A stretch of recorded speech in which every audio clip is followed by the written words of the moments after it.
Resulta que tenemos que ir al móvil, perdón Gustavo, pero está hablando un economista, porque Martín Lustó además es economista. ¿Qué está diciendo? A ver. O cada fórmula competirán las pasos y le ordenaron a la gente.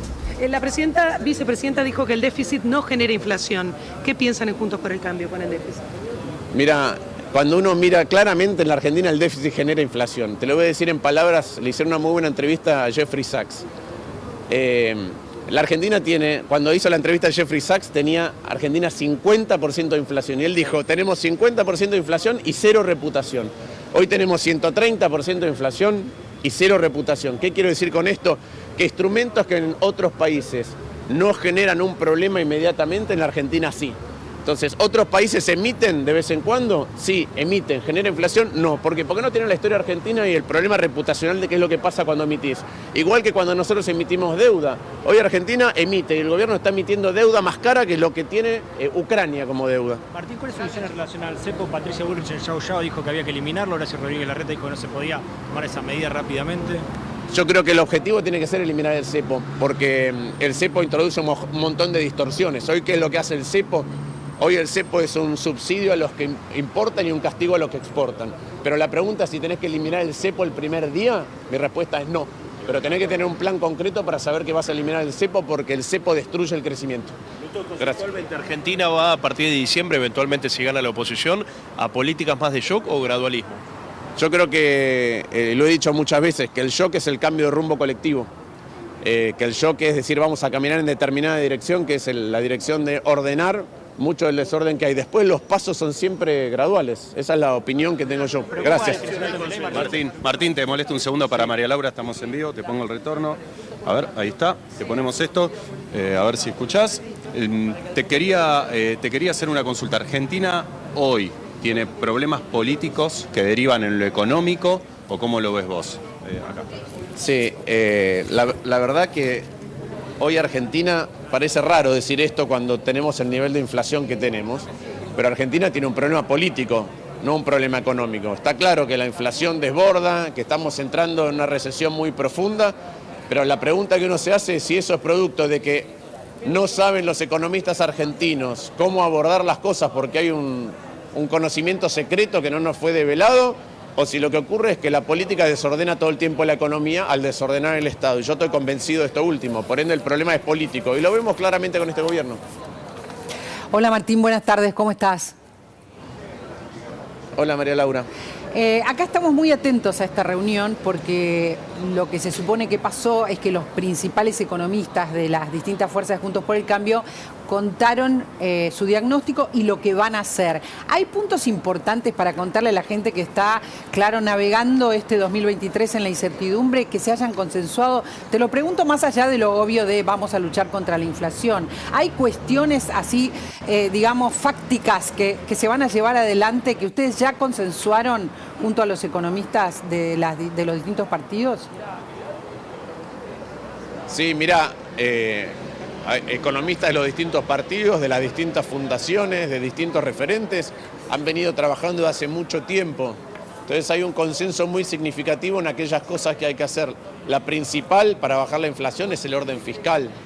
Entonces estuvimos peinando muchas cosas del orden fiscal, algunas que son conocidas, otras en términos de peinar privilegios que existen en el gasto público, que no tienen ningún sentido y que lo que hacen es generar nichos de aquellos que pueden aprovechar esos privilegios en desmedro de todo el resto de la población. Nosotros necesitamos ordenar lo fiscal para poder ordenar la inflación, y al mismo tiempo el orden va a generar oportunidades que hoy no existen para potenciar nichos de crecimiento que hay en distintos lugares del país, de lo cual también se habló. No solamente lo que se dice siempre, ¿no? Vaca muerta, el litio, los minerales críticos para la transición energética, se habló de la pesca, se habló del turismo, porque la realidad es que más allá de la inflación que atraviesa todos los sectores y en todas las provincias, sí vemos una realidad fiscal y una realidad de crecimiento o de oportunidades en las provincias que a veces no notamos en otros lugares.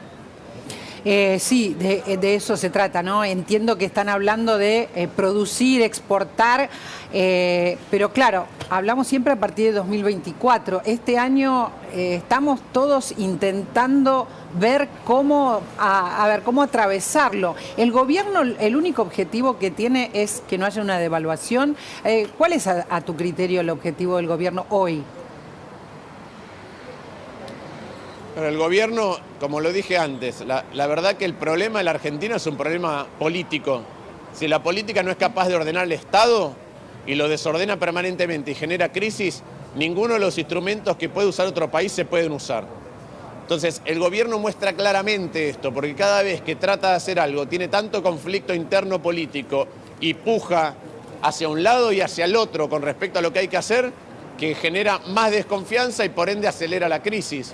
¿Qué es lo que está tratando de hacer a pesar de acelerar la crisis?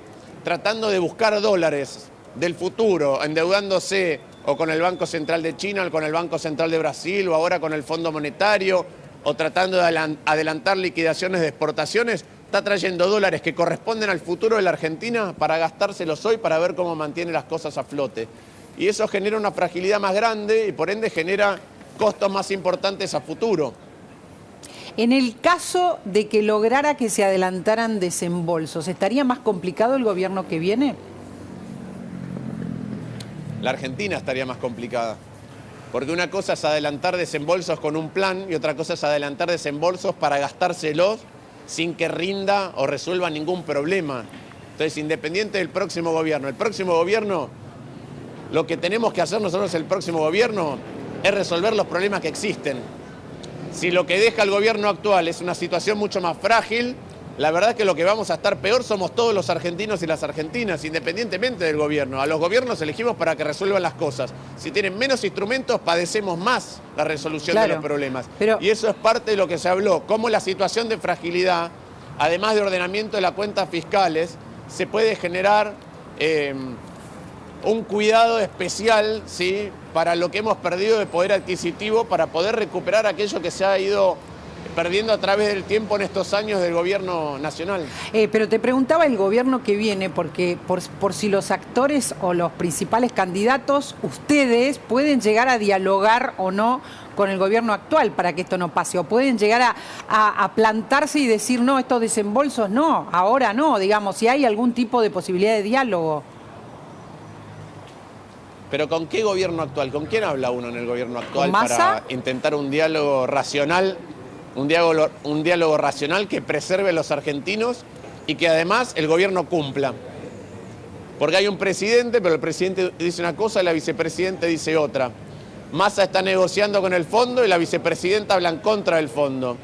El presidente va a un programa de radio en el medio de la disparada del dólar y también habla en contra del fondo. Entonces, ¿qué tipo de compromiso se puede obtener de un gobierno nacional que no sabe qué piensa ni qué quiere hacer? Se viene un tarifazo, supongo que está saltando, ¿no? Ya está anunciado, Rubén, el tarifazo. Sí. Entendemos que quieren cumplir con las metas con el fondo. Sí, a tarifazo que incluso ya quedó corto ahora, pero que fue el que le establecido con el nuevo esquema con la segmentación. En algunos casos, a partir de mayo, hay que contar que sube prácticamente 100%, sobre todo en el caso de los medios, que son los que pasan a pagar tarifa completa. Y esto va a ser una sacudida muy grande para la gente. Pero lo que pasa... Muy grande. Te escucho. Otra vez, María Laura, eso tiene que ver con el desorden de pensamiento.